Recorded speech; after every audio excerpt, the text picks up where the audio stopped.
Welcome to the Dakota Resource Council podcast, where we dig into challenges facing North Dakota and explore real solutions. I'm your host, Sean Erickson, the Communications Coordinator with Dakota Resource Council. Join us as we connect with local leaders and everyday heroes who are stepping up to protect our land, water, and way of life. Today, we're talking with Scott Skokos, the Executive Director of Dakota Resource Council since 2018. All right, Scott, well, just to kick things off before we get into the intricacies of Dakota Resource Council, how about we just talk about who you are and what you do? So I'm Scott Skokos. I'm the Executive Director of Dakota Resource Council. I've been doing that since 2018. Basically, I run the operations, kind of the strategic direction of the organization. I work with our board of directors. And you're my boss, so these correct. Questions are going to be softball to you. So, well, I would hope so. Okay. So how did you first become involved with Dakota Resource Council? So right out of grad school, I went to grad school at University of Denver, and I met Mark Treshak because there's a job opening, and I met him online, and he ended up giving me a call, and I chatted with him about North Dakota and some of the stuff I'd learned in doing research into fracking and other things. And Mark ended up out of that conversation wanting to give me a job. And so my first interaction with DRC was my interview when I came up here from Denver. And it was a very interesting interview because I was in a room with a monk from the Assumption Abbey, Mark Treshak, who's a former Lutheran pastor, the former director of DRC, and then Marie Hoff, who is a Catholic social worker. So I literally was in this interview thinking I'm interviewing for a Christian environmental organization or Christian conservation organization. You definitely knew you were going to be blessed on the way out. What that showed me was like kind of where DRC was, like where its origins were. Yeah, and then that kind of leads off to, the founding of Dakota Resource Council and how it was founded and how its mission has kind of been over time. Yeah, and I mean, I came here not knowing really much about DRC besides the fact that it was like one of the only groups that's actually like working with farmers and ranchers, and that's what really got me to want to come up here, because a lot of times the conservation community or like environmental community, they don't really work with rank and file farmers. Actually, oftentimes farmers and ranchers are the enemy of the environment. And DRC kind of showed a different way, and I thought that was really interesting and a different approach to doing the work that we were doing. How does a guy who's from Michigan, goes to school in Denver, find Dakota Resource Council? Like how did that come about, finding that there's a job opening in North Dakota? So what actually happened was I met Mark Treshak at a conference. Oh, okay. Originally, I met him there, and I learned about the organization kind of through that. And what I also learned about was the work network back when I was in graduate school. Okay. And so DRC was a part of the work network. And when there was openings within the work network, I was applying for different ones. And DRC was the one that I got. And I actually kind of had a kindred spirit with like Mark Treshak. We kind of have similar personalities. Mm-hmm. And my first conversation with him was super fun because we talked baseball. Yeah. And that's what got me to think, well, this is probably where I want to go, despite the fact that I'm not going to get paid very much at the beginning of this. Yeah. This looks like a cool place to work. It's kind of do it yourself. It was definitely like less structure than you'd see at like the bigger environmental groups that I was also interviewing with at the same time right out of graduate school. But I thought it was like a cooler, more like edgy kind of situation. And I thought North Dakota was going to be absolutely a challenge. And I wanted to take on that challenge. And when you talk about like the work network, Dakota Resource Council is a part of that. And what it is Western Organization of Resource Councils. So DRC was one of the first. Yes. Right. So yeah, we were founded in 1978 by farmers and ranchers and clergy, essentially. So like DRC's founding story is a really interesting one. We were founded by essentially, there's like a series of ranchers that were being affected by different proposals for coal strip mines up in north central North Dakota and a little bit northwest North Dakota, kind of in Dunn County.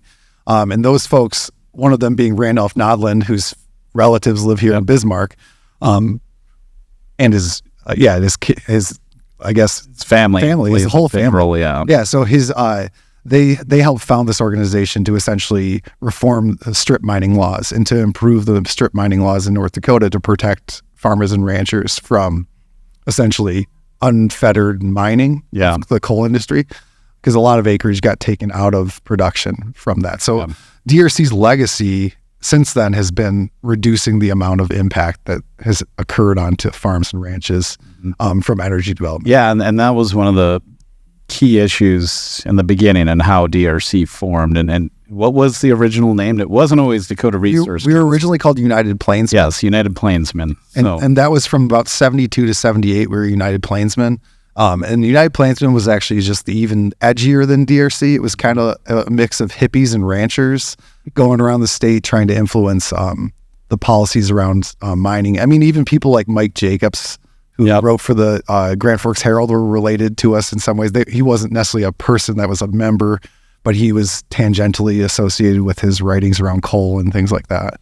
Well, and coal, as you know, I mean, since that's how DRC formed, but over the years, there's a lot of other issues. What are some of the key issues that DRC focuses on? So I guess like going sequentially in time, like where we got involved in different things, DRC was originally involved in the coal stuff, and that was how work was formed. There was 3 coal field groups that came together, Dakota Resource Council, Powder River Basin Resource Council in Wyoming, and also the Northern Plains Resource Council in Montana, were the 3 founders of work, and those were the 3 groups that were working on strip mining reform big time in Washington, D.C. And the reason Western Organizational Resource Council was formed by DRC, Northern Plains, and Powder River was to lobby in Washington, D.C. So that gave us that ability to have a lobbying arm. So as we've moved through the years, so 70s to the early 80s, we were big into strip mining during the Art Link administration and to future administrations in North Dakota trying to get those laws passed. And a lot of people would say at one point we had the best strip mining laws in the country, but I would say that those laws did not pace with soil reclamation science, and we need to improve those still. Yeah. But regardless, at one point we had really good laws compared to other states. Yeah. After those laws were all passed and we had decent strip mining laws in place, there was a big farm crisis in North Dakota in the 1980s, mid-1980s, and that's where Sarah Vogel comes in, and also DRC comes in and works with a bunch of different groups to help form essentially Farm Aid and the National Family Farm Coalition, which are groups that still exist today. You know, Willie Nelson, all those guys. Billy's been here. We've got pictures. To essentially create the Farm Credit Act of 1987, and that was the act that was trying to prevent predatory lending from the federal government to farmers, because that's when those farmers were going out of business, and people like Sarah Vogel had to go to their farms as their attorney and stop them from oftentimes committing suicide with police and presence and all that stuff at the farm. So like that was a really interesting time.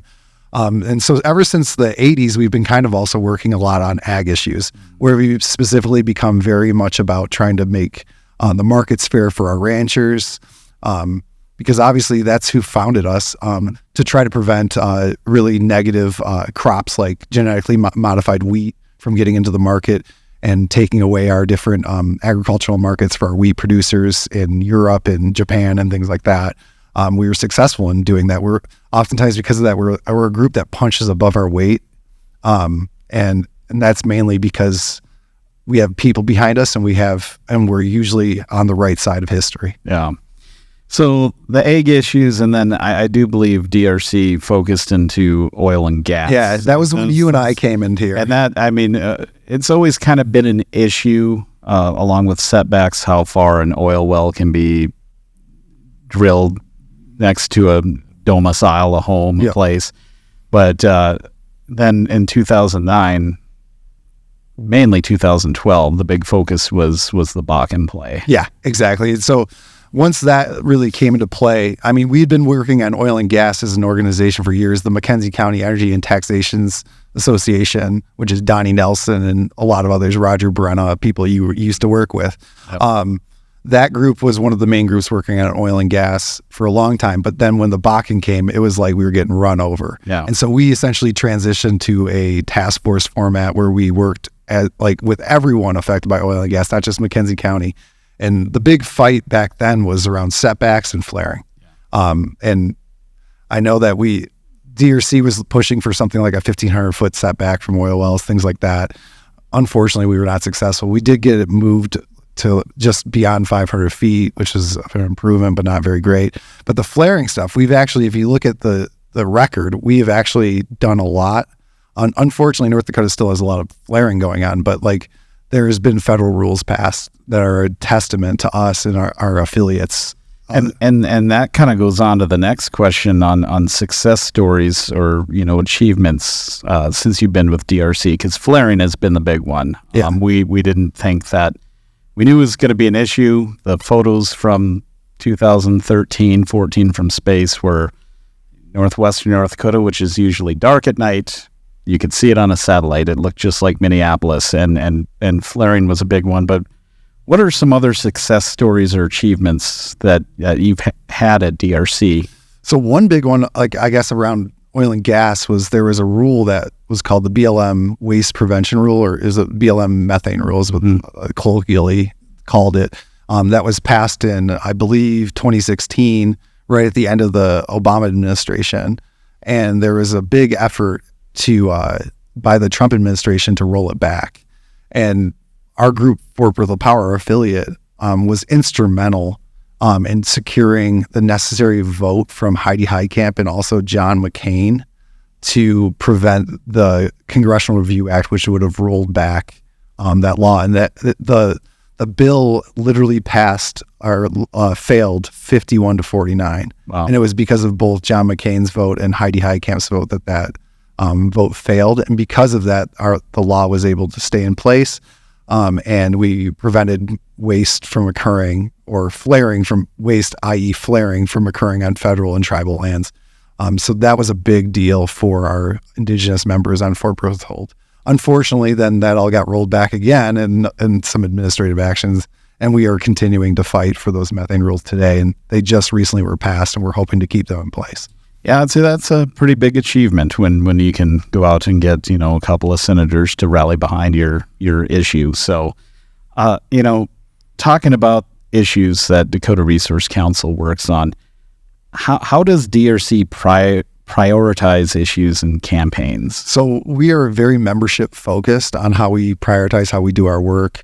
Oftentimes our campaigns come from input we're getting directly from our members or affected folks that we're meeting with. I mean, you remember when we were both organizers, we would go out to places like Dodge, North Dakota, when they have a waste dump, right? Yeah. That's radioactive. Right outside their town. Yeah, right outside their town, and work with those folks around that.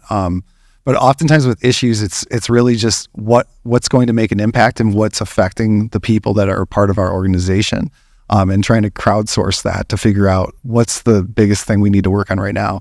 A recent example of how this all worked was with our cattle ranching stuff that we're working on right now with competition and the Packers and Stockyards Act.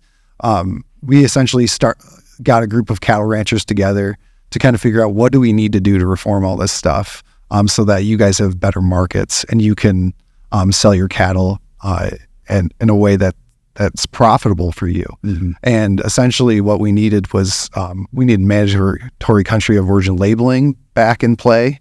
And we needed to also restore some of the competition rules that were a part of the Packers and Stockyards Act and get some improvements in there. And that would help those ranchers a lot. And through those conversations, we kind of figured out what we were going to work on. And then now we're executing that. And we've sent farmers and ranchers to Washington, D.C., I think 2 or 3 times over the last couple of years to talk to members of Congress about our priorities. And a lot of time, and then also like obviously the other way that we prioritize things is through resolutions at our annual meeting. Mm-hmm. So if members want to get DRC to work on something, we oftentimes you have the right to bring a resolution to our annual meeting, and we can have all the members vote on it. So there's some direct democracy that we can play with how we also prioritize things. And Dakota Resource Council is member driven, but often you work with other groups and on some similar issues. And how does DRC collaborate with other organizations on these issues? Organizations, agencies, government agencies. Yeah. So we work with a variety of coalitions. So like we work in coalition with a lot of different groups from all over the country. Right now, we're a part of the Methane Partners campaign, which is the campaign working to get methane rules passed at the federal level. That's probably a group of like 40 or 50 groups, all the way from National Sierra Club to Environmental Defense Fund to small groups like DRC. Mm-hmm. We're also part of the National Family Farm Coalition and work on some of their campaigns. It's mainly competition with them. And that's also a large coalition of groups that we work together with. We also work with North Dakota Native Vote, which is an indigenous led organization out of North Dakota, led by Nicole Donaghy, a former staffer. We work with them on issues around rural electric cooperatives and trying to restore democracy at the cooperatives. So there's lots of different, we're in a variety of different areas, and we oftentimes try to work with other groups, because if we don't work with other groups, we're just by ourselves, and you have more power with working with others. Yeah. We oftentimes have to collaborate in order to be successful. Yeah. It's much more power when you sign a letter with not only your group, but others. So it's just the way how DRC works. It's many voices are better than just one. What are some ways that folks can get involved with Dakota Resource Council and support the work that DRC does? Obviously, if you want to you can become a member, and that by becoming a member, you get our newsletter and regular emails from you, Sean. Yes, from myself. You can get pestered.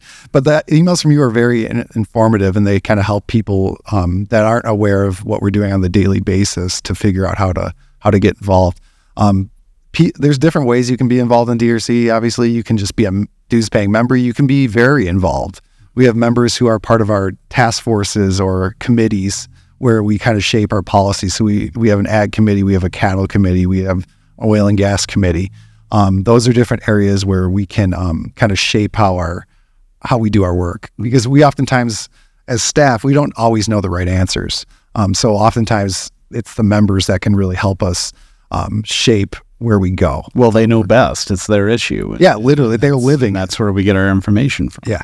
And moving on, what are some misconceptions that people have about Dakota Resource Council? I think the biggest misconception is that our goal is to stop progress and to try to shut down the economy, all those kinds of different things. We hear that all the time from, honestly, our senators, the governor, etc.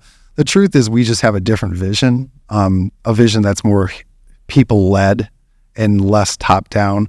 We would like to see an economy that works for everybody, a government that works for everybody. But right now, you're looking at a government that works for a small group of people, and you have essentially corporate interests that are trying to enrich themselves and not society. And so that's why DRC's here, is to be a counterbalance on that. We're not trying to stop progress. We're just trying to create different kind of progress that is focused on helping people and our environment and our general well-being as a society. Well, and like Don Morrison always said too, he just wants North Dakota to be a great place for people to live and work. And how can you do that, especially in oil country with everything going on? It's like, you understand it's there. It's kind of like dealing with your kids. Let's have everyone get along and make sure everyone's happy. And the other misconception that we hear too, beyond just the progress thing, is that we're out there to stop all fossil fuels forever. Yeah. That's been said forever. We've oftentimes taken a very measured approach, where it's like, we want to see, obviously we can't shut down the oil industry tomorrow. It's not going to happen. Our economy's running on it currently. Mm-hmm. But if we can start reducing that and plan for a transition, that's what we're looking to do. Same thing with the coal industry. We're not trying to shut down the coal industry overnight. So if you look at where things are going in society right now, we are in a transition. And I think that's where DRC is a very important organization, because we bridge some of those gaps. Even though our elected officials think we're enemies, the truth is we bridge the gap from last century's model to a modern model that is more about the planet and safer for the planet. Really where I see some of this going is we're an organization that works with rank and file farmers who are impacted by the energy transition that's going to be coming, and it's presently coming. And we are going to try to protect those farm interests while this is all happening. You see the CO2 pipelines coming in. There's more windmills coming in. There's going to be solar coming in. And there's going to be all kinds of issues because the truth is where DRC has its power in the energy transition is the fact that we work with people that have the land that is needed to actually transition to a different energy source or a more sustainable world, because that's where it's going. And the fact that we've worked with rural people that are going to likely be the people who are going to have to sacrifice for this next situation is a good thing, because what we can do is we can work to provide those people with what is best in their self-interest while we also can transition at the same time. So it's balancing those two different things. Yeah. Because the problem is with like this newer wind energy and the newer solar and even the CO2 pipeline, they're using the same exact tactics presently as the oil industry, like that you and I saw, where they would lie to landowners, say, hey, if you don't give us this easement for this property, we're going to just take it anyway. Yeah. And try to like kind of pit neighbors against neighbors. What we can do is if a wind farm's coming in, we can get a community together and we can negotiate our price. Mm-hmm. Same thing with solar, same thing with any other new infrastructure that's coming in, because it's coming, right? And the transition is coming despite what politics says. It's just the markets are moving that way. And without a group like DRC, what would happen to these communities is they're going to get run over just like the Bakken. Because we weren't able to save everything in the Bakken. No. People got run over. And so that's where we really have our power, is the fact that we are trusted amongst rural people, because that's who we came from. Mm-hmm. And we look out for their interests while also trying to foster a transition, but in a way that does not harm rural America or rural North Dakota. Yeah. If you want to go a little more in depth on the balance of the environmental conservation and economic development, because I think that's what scares people the most, is like the big changes of how is this going to change our life. So this is what I would say on that. The current model we're in is very like profit centric, and we obviously that makes sense if that's your only goal. But if we're going to do an energy transition where we actually balance the environment, conservation, and the future of our economic viability, you have to get a balance. Absolutely. Like you have to, one, look at like, are we doing this in a way that, is it harming people? Is it harming our environment? Et cetera. So like what we'd like to see is intelligent development. Right. So like if we're going to put in wind farms or a pipeline, let's make sure that we don't impact too many people and we don't put people's safety and health at risk. Yeah. I mean, you're seeing that with the CO2 pipeline. They're trying to put it right next to people's houses. Yeah. Not really a great idea. Or even through their places. I mean, there's even that one person that has one 200 feet from their house, and CO2 pipelines can kill people. Yes. So like that's where DRC comes in my opinion, is to essentially balance new development that's supposed to try to limit carbon. Yeah. And that it's all coming because we have land and a lot of it and people need it. And I don't want people from out of state to come and take our land and be jerks to our farmers. Yeah. I want our farmers to make as much money as they can off this, while also balancing their interests so that their farms and ranches have long-term viability. With everything that we went over here, I mean, there's so many reasons on why you should join and support Dakota Resource Council. But in your mind, what's one reason why people should, join Dakota Resource Council, and what impact would their support have on us? So people should join DRC because what DRC does is looks out for the best interests of North Dakota's, essentially our environment and our long-term viability of our farms and ranches. So if by joining DRC, you're really saying, I want to protect North Dakota's natural environment, our natural resources, and our family farms and ranches. And what we're doing is we're essentially looking out for all kinds of different people from all over the state. Some people don't even realize it, but that's what we're doing. And so by joining DRC, you're really helping to protect North Dakota and also our agricultural producers. Yeah. Perfect. Is there anything else you want to add about Dakota Resource Council? Joys of working with me? Anything? I mean, it's always a pleasure to do an interview with Sean Erickson. It usually is, although I have to behave myself sometimes. So Well, Scott, thank you so much for being on the Dakota Resource Council podcast and talking about this organization, which I think is fair to say that both of you and I joined, and you taking a big chance coming here and being a North Dakotan. And I mean, I left and came back. You left and you came back. I mean, and that's just, people are addicted to my personality. So, you know, but it's a great organization, and I think a lot of people could benefit from it. So thank you for coming in and talking about DRC today, and I really appreciate it. For sure. Thanks for having me, Sean. Thanks for tuning in to the Dakota Resource Council podcast. To learn more, connect, or donate, visit drcinfo.org. I'm Sean Erickson. Until next time, keep the grassroots growing strong.